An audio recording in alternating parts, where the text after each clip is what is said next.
Here's the moment that could completely reshape America's space dominance. And most people don't even realize what just happened. United Launch Alliance just pulled off something extraordinary Tuesday evening, launching their brand new Vulcan rocket on its inaugural Space Force mission. But here's where it gets controversial. This isn't just another rocket launch. It's potentially the beginning of the end for SpaceX's stranglehold on the launch market. Picture this. A towering 198-foot rocket, bristling with 4 massive solid-fuel booster rockets strapped to its sides, sitting on Launch Pad 41 at Cape Canaveral Space Force Station. At precisely 8:56 p.m. Eastern Time, 2 revolutionary methane-powered BE-4 engines roared to life, generating an earth-shaking 3 million pounds of thrust that lit up the Florida coastline like daylight. For those new to rocket science, think of it this way. Imagine the most powerful car engine you've ever heard. Then multiply that sound and power by about 1 million. The Vulcan didn't just lift off. It practically exploded skyward, creating a brilliant exhaust plume visible from hundreds of miles away as it carved an eastward path over the Atlantic Ocean. The choreographed violence of a rocket launch unfolded perfectly. Those 4 strap-on boosters completed their job and were discarded roughly 90 seconds after liftoff, followed by the separation of the massive 109-foot first stage just 3.5 minutes into the flight. At that point, the Centaur upper stage took control with its pair of hydrogen-fueled RL-10C engines, and this is where things got secretive. True to military protocol, ULA immediately went dark on their launch commentary once the sensitive payload phase began. What we do know is this. Tucked inside that rocket were 2 highly significant satellites, including one completely classified spacecraft that the government won't even acknowledge exists, and an experimental satellite called Navigation Technology Satellite 3, NTS-3, that could revolutionize how we navigate our world. But here's the part most people miss. NTS-3 isn't just another GPS satellite. But geosynchronous satellites like NTS-3 take exactly 24 hours to orbit once, meaning they appear to hover motionless in the sky above a specific point on Earth. This positioning allows NTS-3's sophisticated phased array antenna to electronically beam signals across vast geographic regions simultaneously. GPS has become so woven into the fabric of our daily lives that most people use it dozens of times each morning without even realizing it. Explained Joanna Hanks, a senior air. The implications are staggering. We're potentially witnessing the birth of GPS 2.0, complete with ground-based control systems and receivers connected by software that can be rapidly reprogrammed for upgrades or entirely different signal types. While launching these critical payloads was the primary mission objective, Tuesday's flight represented a massive milestone for United Launch Alliance that could spark serious debate in the aerospace industry. This was Vulcan's 3rd launch overall, but crucially, its first to receive official Space Force certification for carrying the government's most expensive and sensitive national security satellites. This particular mission is headed directly to that challenging geosynchronous orbit, making it one of our most demanding and longest duration flights to date, revealed Gary Wentz, ULA's Vice President of Government and Commercial Programs. We purposely engineered this vehicle from the ground up specifically to handle these direct injection missions to geo orbit for the Space Force.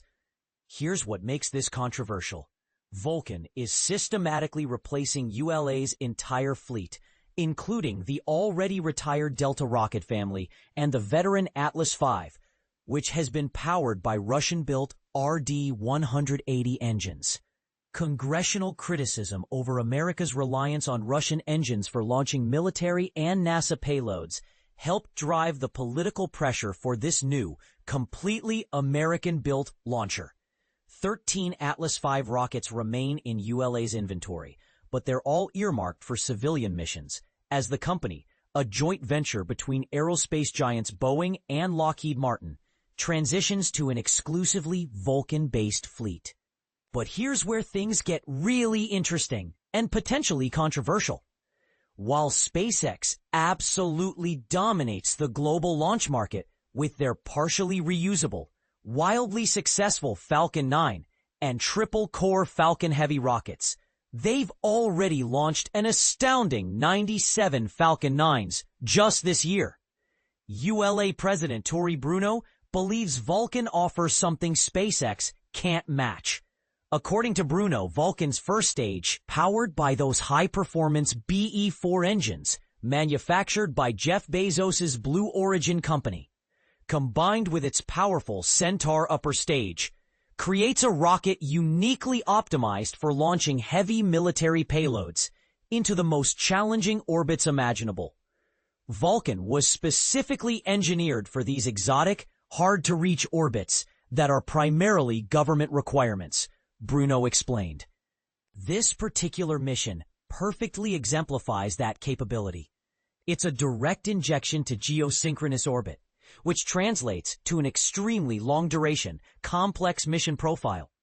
He described the first stage as essentially a delivery system that transports the fuel-laden Centaur upper stage to space, where it can then make the journey from low Earth orbit all the way up to the geobelt, which sits 20 times higher. What that capability translates to is significantly more mass capacity and greater accuracy than competing systems can easily achieve. Without directly naming SpaceX's Falcon Heavy or ULA's own retired Delta IV Heavy, Bruno made a pointed argument. If you're using a typical 3-core heavy launch vehicle that's fundamentally derived from a rocket optimized for low Earth orbit missions, you're going to need all 3 cores to reach these distant orbits. And you're going to have to expend every single one of them. Here's the simple rocket science truth. One efficient core costs less and performs better than 3 expendable cores. It's literally that straightforward.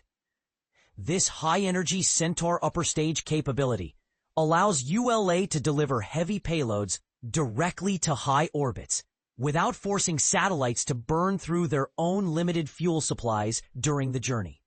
A significant advantage that could reshape military and commercial launch preferences. ULA is aggressively expanding their ground infrastructure and projecting 9 launches throughout 2025, with plans to achieve a rapid-fire cadence of 2 launches per month by year's end. Looking ahead, the company anticipates conducting between 20 and 25 flights during 2026. So here's the million-dollar question that could spark heated debate. Is ULA's Vulcan really positioned to challenge SpaceX's market dominance? Or is this just another case of traditional aerospace companies overpromising and under-delivering? Can a single-core rocket design truly outperform SpaceX's proven multi-core approach for heavy payloads? And most controversially of all, should American taxpayers be concerned that our most critical national security launches might depend on engines built by a company owned by the same billionaire who owns a major newspaper and has faced criticism for his political positions? What do you think? Does ULA's technical argument hold water, or is this just marketing spin trying to justify higher costs compared to SpaceX's streamlined operations? Share your thoughts. Are we witnessing a genuine game changer in space launch capabilities, or just another expensive government contractor making bold claims they can't back up?